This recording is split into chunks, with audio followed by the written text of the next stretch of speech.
जय हिंद, जय भारत, जय श्री राम। आज हम देश के विषय में हम ये चेतावनी देंगे। आप लोग अभी बांग्लादेश का समाचार सुने होंगे और कुछ समय पहले आप लोगों ने ये लंका का समाचार सुना था। लंका में तख्ता पलट हुआ, वही हाल हुआ आपको बंगाल में।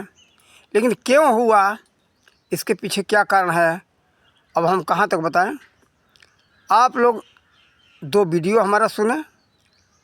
ये वीडियो हमारा नहीं वो ये तो वीडियो हम बना रहे हैं, लेकिन दो वीडियो हम आप लोग सुनाएंगे। एक तो एक पांडे जी का है, क्या दिलीप पांडे का है। एक असोनी उपाध्याय का है। वो क्या कारण लोग बता रहे हैं, क्यों हुआ। और जो एक तो बंगाल का जो साधु भजन गाए हैं, एक गाना गाए हैं राष्ट्रीय गान के तौर पर, वो गाने को आप लोग सुने। वही हाल पूरे भारत का न हो, पूरे भारत का हाल यही होगा। आप लोग जो समाजवाद सेकुलरवाद जो बता रहे हो, ये बहुत ख़तरनाक चीज़ है। और अश्वनी उपाध्याय का कहना है कि भाई कड़ा कानून होना चाहिए। अगर समाजवाद है तो कड़ा कानून होना चाहिए।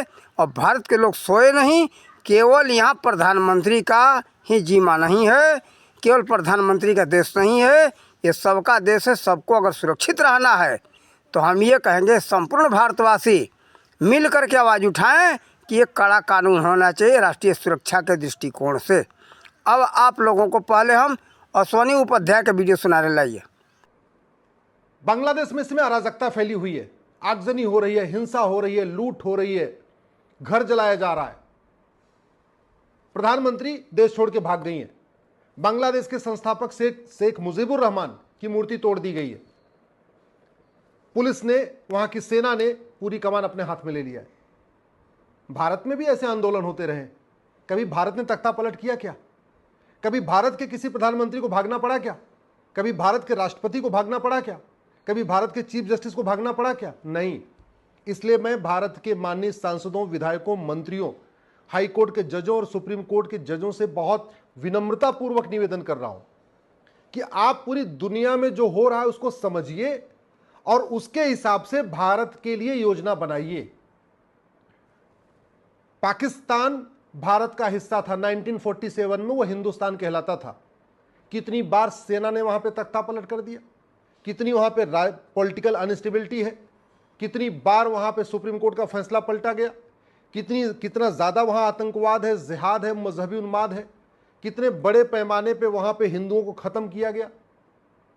बांग्लादेश को देख लीजिए। 1947 में बांग्लादेश भी हिंदुस्तान था, ईस्ट बंगाल था। ईस्ट बंगाल बांग्लादेश बन गया, वेस्ट पंजाब जाके पाकिस्तान बन गया। बांग्लादेश की स्थिति आज आप देख लीजिए। गंधार दुर्योधन का ननिहाल अफगानिस्तान भी हिंदू राष्ट्र था। अभी आपने कुछ ही समय पहले देखा था किस तरीके से लोग हवाई जहाज का टायर पकड़ पकड़ के भाग रहे थे। जब वहां पर अराजकता फैली, अशांति फैली, तो राष्ट्रपति छोड़ के भाग गए, आम जनता वहां पीटी। और आज की डेट में अफगानिस्तान में एक आतंकवादी संगठन जिसको तालिबान कहते हैं, उसका राज चल रहा है। भारत में संविधान चल रहा है क्योंकि यहां हिंदू बहुसंख्यक है। भारत में लोकतंत्र है क्योंकि यहां हिंदू बहुसंख्यक है। भारत में राजनीतिक स्थिरता है क्योंकि भारत में हिंदू बहुसंख्यक है। भारत में सबको समान न्याय मिलता है क्योंकि हिंदू बहुसंख्यक है। भारत में सबको समान अवसर मिलता है क्योंकि हिंदू बहुसंख्यक है। भारत के 80% बूथों पे शांति से इलेक्शन हो जाता है क्योंकि भारत में उन बूथों पे हिंदू बहुसंख्यक है। भारत में जहाँ जहाँ हिंदू खत्म हुआ है वहाँ पे पॉलिटिकल बूथों पे हिंसा भी होती है। आप बंगाल में देख लीजिए, कश्मीर में देख लीजिए, बाकी स्थानों पे देख लीजिए। तो ये बहुत सोचने की बात है कि भारत का भविष्य 20-25 साल के बाद क्या होगा। आज की डेट में हम भी बहुत तेजी के साथ उसी रास्ते पे जा रहे हैं जिस रास्ते पे कभी पाकिस्तान में हुआ था और बांग्लादेश में हुआ था। चलो और छोड़ लीजिए। ब्रिटेन में, इंग्लैंड में आगजनी फैली हुई है। फ्रांस में इसके पहले आगजनी फैल चुकी है। यूरोप में पूरी आगजनी फैली हुई है। कौन फैला रहा है? बाकी यूरोप और इंग्लैंड में आगजनी कौन फैला रहा है? घुसपैठी है। और भारत में तो 5 करोड़ घुसपैठिए 2017 में आ गए थे। मेरी पीआईएल सुप्रीम कोर्ट में पेंडिंग है। भारत की सभी राज्य सरकारों को नोटिस जारी हुआ है, केंद्र सरकार को नोटिस जारी हुआ है। ये बड़े दुख की बात है कि आज तक किसी न राज्य सरकार ने बताया कि घुसपैठियों को निकालने पर उनकी क्या योजना है, न केंद्र सरकार ने बताया। तो ये बहुत बड़ा अलर्ट है। हमको अफगानिस्तान से भी सीखना चाहिए, पाकिस्तान से भी सीखना चाहिए, बांग्लादेश से भी सीखना चाहिए, इंग्लैंड में जो हो रहा है उससे भी सीखना चाहिए, और यूरोप में जो हो रहा है उससे भी सीखना चाहिए। ये भारत में जो कहते हैं ना हिंदू हिंसक होता है, अरे हिंदू हिंसक होता तो आज की डेट में भारत में बहुत कुछ चेंज हो गया होता। हिंदू हिंसक नहीं है, इसीलिए भारत में संविधान है, भारत में कानून है, सुप्रीम कोर्ट जो फैसला देता है वो बाकायदा इंप्लीमेंट हो जाता है, संसद में जो कानून बनते हैं वो भी अडॉप्ट हो जाते हैं। नहीं तो हमने सीए के कानून में देखा हुआ था, एक सीए कानून बना था, कैसे देश में पूरी आगजनी हो गई थी, और आज तक उस सीए के कारण, सीए कानून बनने के बाद भी भारत में रह रहे जितने शरणार्थी थे बेचारे, पाकिस्तान, बांग्लादेश, अफगानिस्तान को नागरिकता आज तक भी सबको नहीं मिल पाई है। समाधान क्या है? मैं बार बार कहता हूं, दल गुलामी छोड़ दीजिए, नेताओं की गुलामी छोड़ दीजिए।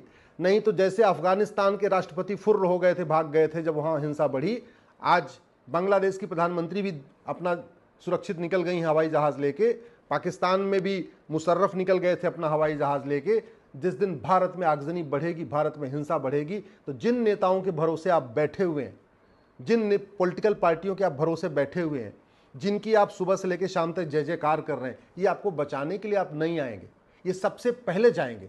जैसे बांग्लादेश की जैसे आगजनी बढ़ी, बांग्लादेश की प्रधानमंत्री निकल गई, पाकिस्तान में आगजनी बढ़ी, वहाँ राष्ट्रपति निकल गए, अफगानिस्तान में आगजनी बढ़ी, वहाँ के राष्ट्रपति निकल गए। वहाँ बची कौन? मरने के लिए, पिटने के लिए, अत्याचार के लिए बची कौन? अत्याचार सहने के लिए वहाँ की जनता। तो यही हालत आपके भी साथ होगा। इसलिए मैं आपसे निवेदन कर रहा हूँ, दल गुलामी छोड़ दीजिए, पार्टियों की गुलामी छोड़िए, नेताओं की जय जयकार छोड़िए, कठोर कानून की मांग करिए। भारत के 9 राज्यों की डेमोग्राफी बदल चुकी है, 800 जिलों में से 200 जिलों की डेमोग्राफी बदल चुकी है, 6000 तहसीलों में से 1500 तहसीलों की डेमोग्राफी बदल चुकी है। इसका मतलब ये हुआ 25% राज्यों की डेमोग्राफी, 25% जिलों की और 25% तहसीलों की। तो जो ये 25% जिलों से, 25% तहसीलों से, 25% राज्यों से हिंदू खत्म हुए हैं, वहां की स्थिति क्या है ये कहने की जरूरत नहीं है। समाधान क्या है? सबसे पहले घुसपैठ के खिलाफ कठोर कानून बनाया जाए, घुसपैठ को राष्ट्र की सुरक्षा के लिए खतरा घोषित किया जाए, घुसपैठ को देश की एकता अखंडता के लिए खतरा घोषित किया जाए, घुसपैठ को देशद्रोह घोषित किया जाए, घुसपैठ को वेजिंग वॉर डिक्लेयर किया जाए, घुसपैठ को ऑर्गेनाइज क्राइम डिक्लेयर किया जाए, और घुसपैठियों और उनके मददगारों के खिलाफ एनएसए, यूएपीए, वेजिंग वॉर, देशद्रोह और गैंगस्टर एक्ट लगाया जाए।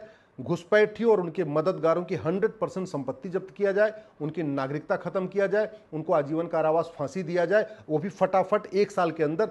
तब जाके घुसपैठी अपने आप भागेंगे। और घुसपैठी नहीं भागे तो लिख के रख लीजिए, जैसे ये अफगानिस्तान में हो रहा है, पाकिस्तान में हो रहा है, इंग्लैंड में हो रहा है, अफगानिस्तान में हो रहा है, ऐसे ही भारत में होगा, और ज़्यादा से ज़्यादा 20 साल के अंदर होगा, 100% होगा, हमारे आपके देखते देखते होगा।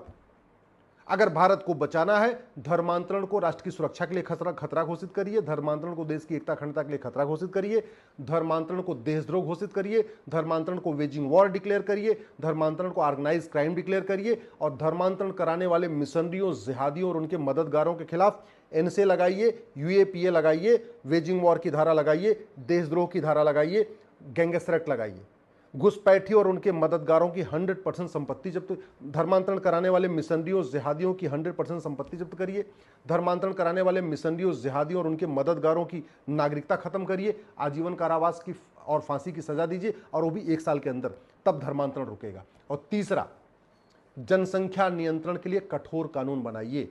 हम दो हमारे दो सबके लिए मैंडेटरी करिए, जो हम दो हमारे दो न माने उसकी नागरिकता खत्म करने का प्रावधान करिए। भारत का संविधान इसकी इजाजत देता है। आर्टिकल 11 में लिखा हुआ है कि संसद ऐसा कानून बना सकती है कि नागरिकता कब लेनी है, नागरिकता कब देनी है।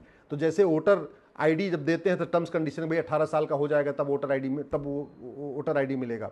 पासपोर्ट देते हैं, टर्म्स कंडीशन होती है। ड्राइविंग लाइसेंस देते हैं तो भी टर्म्स कंडीशन होती है। अगर आदमी नहीं मानेगा तो उसका ड्राइविंग लाइसेंस सीज हो जाएगा। अगर पासपोर्ट का वायलेशन करोगे, पासपोर्ट सीज हो जाएगा। हर जो भी हम डॉक्यूमेंट बना के देते हैं उसकी एक टर्म्स कंडीशन होती है। ऐसे ही एक नागरिकता की टर्म्स कंडीशन होगी। अगर भारत में धर्मांतरण करोगे, अगर भारत में हम दो हमारे दो नहीं मानोगे तो आपको भारतीय नहीं माना जाएगा। यही तरीका है। नहीं तो आप याद रखिएगा, अफगानिस्तान हिंदू खत्म, पाकिस्तान हिंदू खत्म, बांग्लादेश हिंदू खत्म, भारत के 9 राज्यों से हिंदू खत्म, भारत के 200 जिलों से हिंदू खत्म, भारत की 1500 तहसीलों से हिंदू खत्म, भारत के बॉर्डर पे जो 300 तहसीलें हैं उनमें 300 की 300 तहसीलों से हिंदू खत्म हो चुके हैं, पलायन कर चुके हैं, बड़े पैमाने पर पलायन कर रहे हैं। ये नेता जैसे शेख हसीना लंदन जा रही हैं या जहां भी जा रही हैं, ऐसे भारत के नेता भी कोई इटली भाग जाएगा, कोई ऑस्ट्रेलिया भाग जाएगा, कोई लंदन भाग जाएगा। आप जिन नेताओं के भरोसे बैठे हुए हैं, ये सारे नेता या तो लंदन में अपना फार्म हाउस बना चुके हैं या ऑस्ट्रेलिया में अपना फार्म हाउस बना चुके हैं। अलग अलग देशों में जहां जहां इनको सुरक्षित लगता है वहां ये अपना फ्लैट भी खरीद चुके हैं, बंगलो भी बना चुके हैं, फार्म हाउस बना चुके हैं। जिस दिन 20 से 25 साल के बाद भारत में आगजनी होगी, ये पहले निकल जाएंगे, क्योंकि इनको पुलिस पहले अलर्ट दे देगी, पुलिस इनको पहले बता देगी ये होने वाला है, ये चुपचाप निकल जाएंगे और बचोगे आप और हम। जैसे पाकिस्तान में इतनी हिंसा हुई 1947 में, कोई नेता नहीं मारा गया, कौन वहां फंसा? आम जनता।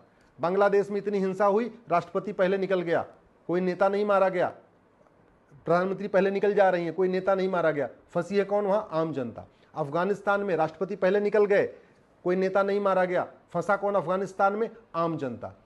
इंग्लैंड में देख लीजिए, जो आगजनी हो रही है, कोई नेता नहीं मारा जा रहा है, आम जनता पिट रही, आम जनता का घर जल रहा है। फ्रांस में देख लीजिए, कोई नेता नहीं मारा गया, आम जनता वहां पिट रही है, आम जनता फंसी हुई है। यूरोप में आगजनी हो रही है, कोई नेता नहीं मारा गया है, आम जनता फंसी हुई है। ये कड़वी सच्चाई है। हालांकि इस कड़वी सच्चाई को शायद आप ठीक नहीं समझेंगे, आपको नहीं अच्छा लगेगा, लेकिन ये कड़वी सच्चाई बताना मेरा काम है। समाधान है uniform police code, uniform civil code, uniform judicial code, uniform population code, uniform endowment code. समाधान एक ही है, न कोई विशेष दर्जा किसी को रहे, सबको एक समान मिलाया जाए। रिलीजन के आधार पर जितने कानून हैं इनको खत्म किया जाए। ये माइनॉरिटी मेजॉरिटी का जो खेल है इसको बंद किया जाए। ये मुगलिया जो स्कूल चल रहे हैं भारत में, आज भी जो मदरसे चल रहे हैं, इनको बंद किया जाए। अंग्रेजों के द्वारा शुरू किए गए मिशनरी स्कूल बंद किए जाए।